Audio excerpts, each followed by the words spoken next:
एक घमंडी हाथी और चींटी की कहानी। एक बार की बात है, किसी जंगल में एक घमंडी हाथी रहता था। उसे अपने शरीर और अपनी ताकत पर बहुत गर्व था।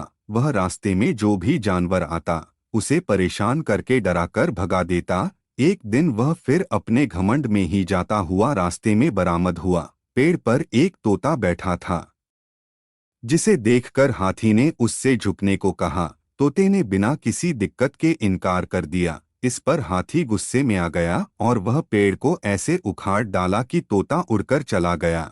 हाथी खुशी खुशी आगे बढ़ गया।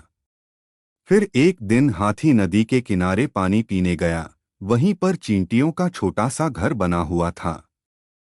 एक छोटी सी चींटी मेहनती तरीके से खाना इकट्ठा कर रही थी। हाथी ने उसको देखा और पूछा, तुम क्या कर रही हो? चींटी ने उत्तर दिया, मैं बारिश के मौसम के आने से पहले खाना इकट्ठा कर रही हूँ, ताकि मुझे बारिश के दिनों में किसी तरह की परेशानी ना हो। हाथी को इस उत्तर से मजाक आया और उसने अपनी सूंड में पानी भरकर चींटी के ऊपर छिड़क दिया। चींटी का खाना बिगड़ गया और वह बिल्कुल भीग गई। चींटी गुस्से में आ गई और उसने तय किया कि वह हाथी को सिखाएगी कि घमंड में नहीं आना चाहिए।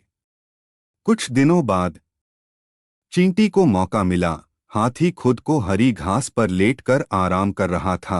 चींटी ने यह देखा और उसका यह अवसर आया कि वह हाथी को सबक सिखा सके। चींटी धीरे धीरे हाथी के पास गई और उसके कान में चली गई। हाथी की नींद उसके चलने की आवाज से खुल गई, लेकिन तब तक जब तक वह अपने पास कुछ नहीं देख सका। चींटी ने हाथी के कान में कुछ बार और डरावनी आवाजें भेजी और उसके बाद हाथी के दिल में भयानक डर डाल दिया। अचानक हाथी ने अपनी सूंड से अधिक तेजी से दौड़ना शुरू किया, पर वह उस डर की वजह से अपनी दिशा भूल गया।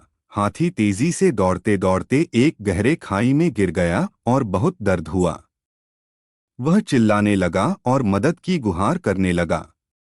चींटियों ने हाथी की चिल्लाहट सुनी और उन्होंने मिलकर सोचा कि उन्हें कुछ करना चाहिए। वे एक बड़े तंबू के टुकड़े को हाथी की सूंड से काटकर निकाल डाले और हाथी को बचाने में सफल हुए। हाथी ने चींटियों से माफी मांगी और उसने अपने घमंड की गलती समझी।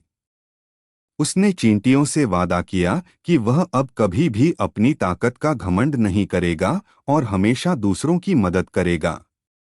कहानी से सीख, हमें कभी भी अपनी ताकत और शक्ति पर घमंड नहीं करना चाहिए। इसके बजाय हमें हमारी शक्तियों का सही तरीके से उपयोग करना चाहिए और दूसरों की मदद करने में सहायता प्रदान करनी चाहिए।